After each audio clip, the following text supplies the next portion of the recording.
अल्लाह ताला ने कुरान पाक में फरमाया कि यहूद और नसारा तुम्हारे कभी दोस्त नहीं हो सकते, तो यहूद और नसारा एक ही हैं।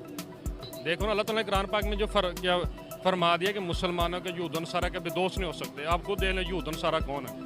हमें इंडिया से मदद लेनी चाहिए थी या नहीं? नहीं नहीं, हम इंडिया से कभी मदद नहीं लेंगे। इंडिया हमारा दुश्मन मुल्क है, वो हमारे खिलाफ है, हमारा अच्छा नहीं सोचता।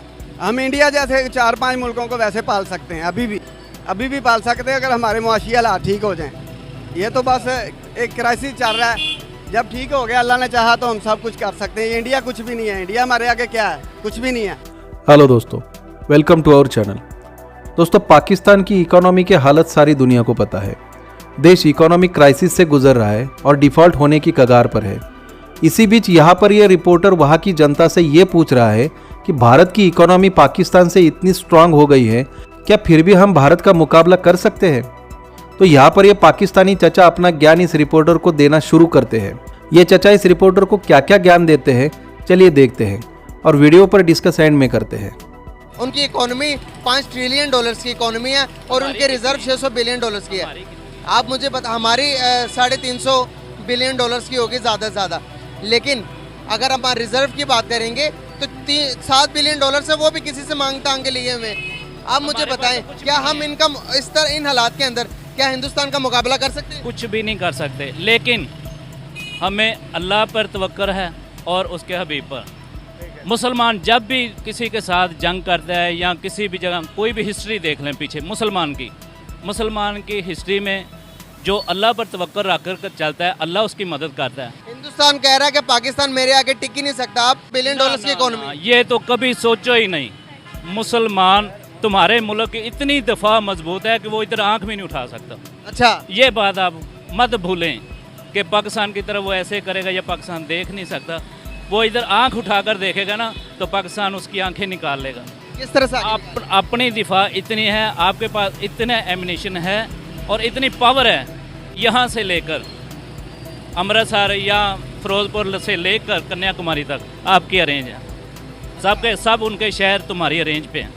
मतलब यहाँ से हमने बम तागे हुए कि उनको उड़ाने के लिए कुछ भी कर सकते हैं और हम किसी भी जगह पे कम नहीं करेंगे। हमारे पास तो छोटे से छोटे एटम हैं, बड़े से बड़े हैं। जो मिसाइल आप देख रहे हैं ना, वो मिसाइल आम नहीं है। हमारी मिसाइल की वजह से इंडिया हमसे डरता है। छोटे बम से डरता है जो 300-350 की रेंज वाला है। अगर एटम बम के वो उनके पास भी तो है। तुमने अभी तक उसकी क्या कहते हैं, रिसर्च ही नहीं की है अपने मुल्क की दिफा की। उनके पास भी तो एटम बम नहीं भाई, वो जो है ना, एक आपके पास है जैसे घास से निकाला हुआ है, एक आग से निकाला हुआ है। हमारा उनसे बेहतर है। ठीक हो गया, हमारा एटम बम भाई इंडिया से बेहतर है। इसलिए है कि हम अल्लाह पर तवक्कुल रखते हैं। मिसाइल तो बहुत पुरानी बात होगी सर, अब आगे टेक्नोलॉजी की जंगें हैं। वो चांद पर चले गए, अपनी मिसाइल को चांद पर पहुंचा दिया उन्होंने, यहाँ पर बैठे चांद पर चले गए। लेकिन एक बात याद रखें, पहले भी मैंने बदर का वाकया बयान किया आपके साथ। वो 313 थे मुसलमान, वो सहाबी थे। आज भी जिंदा हैं लोग, आज भी अल्लाह वाले जिंदा हैं। अगर अल्लाह वाले जिंदा हैं तो आज भी याद करें कि अल्लाह की मदद आ सकती है। तुमने कहा कि 71 की जंग, 65 की जंग को देखें, उनकी हिस्ट्री पढ़ें कि वो लिखने वाले लिख रहे हैं कि देखो एक लश्कर आ रहा था ये रावी वाली पुल पे। उन्होंने कहा, जंग वाले ने पायलट ने बताया कि मैं उधर जंग तोड़ने गया पुल, तो मैंने देखा कि 6 पुल बने हुए हैं। हिस्ट्री पढ़ो, 6 पुल बने हुए हैं और घोड़ों की एक फ़ौज आ रही है, चमकती तलवारें हैं। वो हमारे फ़ौजियों के साथ जंग लड़ते हैं और उन्होंने दिफा की। जब बम फेंकते थे ना तो ऐसे वो झोली में डाल लेते। आज भी अल्लाह की नुसरत, अल्लाह की फतह हमें नसीब हो सकती है अगर एक भी मुसलमान जिंदा है। अभी लास्ट पे आखिरी सवाल आपसे ये है, क्या जो मसाइल जो हो गए, जो हालात ख़राब हो गए, इन सबको फॉरगेट करके क्या हाथ बढ़ा लें, क्या मतलब कि सुलह कर लें?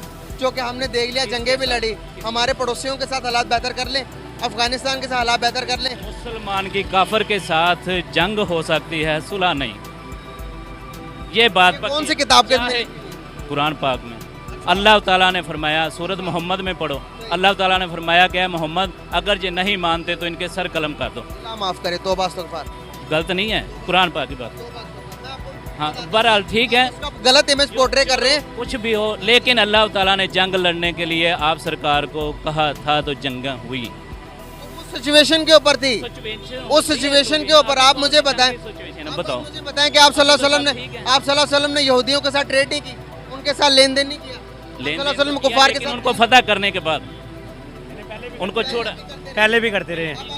लेकिन मानने की बात है कि बात बताएं। जब वो किला फतेह आप हुआ, वसल्लम ने ना पहले जंग के ऊपर, लड़ाई के ऊपर जोर नहीं किया, अपने अखलाक से लोगों को मुतासिर किया है, लोगों को मुतासिर किया। उसके बाद लोगों ने अब आप मुझे एक बात बताएं, आपने कहा कि कफार को कहाँ देखो वहाँ पर मारो, काफिर के साथ जब हद से बढ़ जाती हैं, फिर आपको अल्लाह ताला ने भी फरमाया कि भाई ने सवाल किया हाँ आपसे कि उनके साथ ये हमें सुलह कर लेनी चाहिए, तो आपने कहा जी कि काफिर के साथ सुलह नहीं हो सकती। ये सोच सही है? नहीं थी। इसी सोच की वजह से तो हम पीछे बिल्कुल मान लेते हैं, ठीक है, वो भी बात आपकी बेहतर है। बिल्कुल आप जिस सेंस में कह रहे हैं वो ठीक है, लेकिन हमें पहले चाहिए कि हम कि जंग ही करनी, जंग बेहतर जंगे नहीं क्यों है। करनी है? जंग जंग नहीं के लिए हमारे पास है क्या? खाने के लिए कुछ है नहीं है। कि वसाइल नहीं है, जंग नहीं करनी चाहिए, लेकिन ये अगर सुलह के साथ ही मामला चलता है तो इससे बेहतर कोई भी नहीं। जंग के चक्रों में तो हमने बांग्लादेश से अलग हो गए हैं। हाँ, बांग्लादेश जंगों से बाहर निकलना पड़ेगा हमें ये सोच से भी बाहर निकलना पड़ेगा कि वो दुश्मन है, वो कफारों से दोस्ती नहीं हो सकती। मेरे नबी ने दुनिया में मिसाल कायम कर दिया, ये कह के कि हर मुल्क के साथ ट्रेड की, ना देखा कफार ने देखा यहूदी। यार जब आपका फायदा है, दुनिया का कानून है, दुनिया का कानून है कि आप अगर दूसरे से खुद को अफजल रहे समझेंगे तो आप नहीं रहेंगे। हमने सबको इक्वल लेके चलना, वो सबसे बराबर नेकी और सबसे अच्छी चीज़ ये इखलाक, हुस्न इखलाक। अगर इखलाक के साथ सारा कुछ जीता जाता है तो फिर तो मसला ही नहीं। पहले जो आपने स्टेटमेंट दी आप उसको दुरुस्त करना पड़ेगा। वो भी बात तो दुरुस्त है। ये कौन सी बात? दुश्मन के साथ, दुश्मन जो है ना, अगर वो आपसे एक तो आपकी बात नहीं मानता है, कलमा हक नहीं पढ़ता है, वो दौर की बात करूँ तो फिर तो दुश्मन के साथ जंगी है। अगर नहीं हक नहीं के साथ अगर सुलह कर ली है तो फिर एग्जाम्पल का नॉन मुस्लिम आता है यहाँ पर एक नॉन मुस्लिम आता, वो कहता कि मैं इस्लाम नहीं कबूल करता। सुन ले, यहाँ पर एक नॉन मुस्लिम आता, वो कहता मैं इस्लाम कबूल नहीं करता, मुझे मेरा मजहब अच्छा लगता। फिर तो फिर उसके हाल पे भी छोड़ा जा सकता है। हर सूरत में जंग ही तो नहीं है, जंग का मसला तो नहीं है। यही तो बात करनी है। दोस्तों, पाकिस्तान की इकोनॉमिक कंडीशन इतने नाजुक मोड़ पर है, ये तो सबको पता है, और उन्हें बार बार IMF से कर्जा भी लेना पड़ रहा है। देश उधार पर चल रहा है, लेकिन वहां की जनता अभी भी किसी और ही दुनिया में जी रही है। लोगों को अभी भी ये लग रहा है कि हमारी देश की इकोनॉमिक हालत खस्ता हुई तो क्या हुआ, हम अभी भी भारत को हरा सकते हैं और हमारे आगे भारत कुछ भी नहीं है। हम भारत को हरा सकते हैं, वो भी सिर्फ जज्बे के जोर पर। बाकी हमें किसी और चीज की जरूरत ही नहीं है। भारत का बढ़ता हुआ इकोनॉमिक स्टेचर, दुनिया में भारत का बढ़ता हुआ दबदबा और बढ़ती हुई ताकत, शायद इससे पाकिस्तानी जनता अनजान है, और अगर किसी ने उन्हें भारत के बारे में बता भी दिया तो भी वो लोग रियलिटी एक्सेप्ट नहीं करते हैं। खुद का देश डिफॉल्ट होने की कगार पर है, वहाँ की सरकार को ब्यूरोक्रेट्स की सैलरी देने के लिए पैसा नहीं है।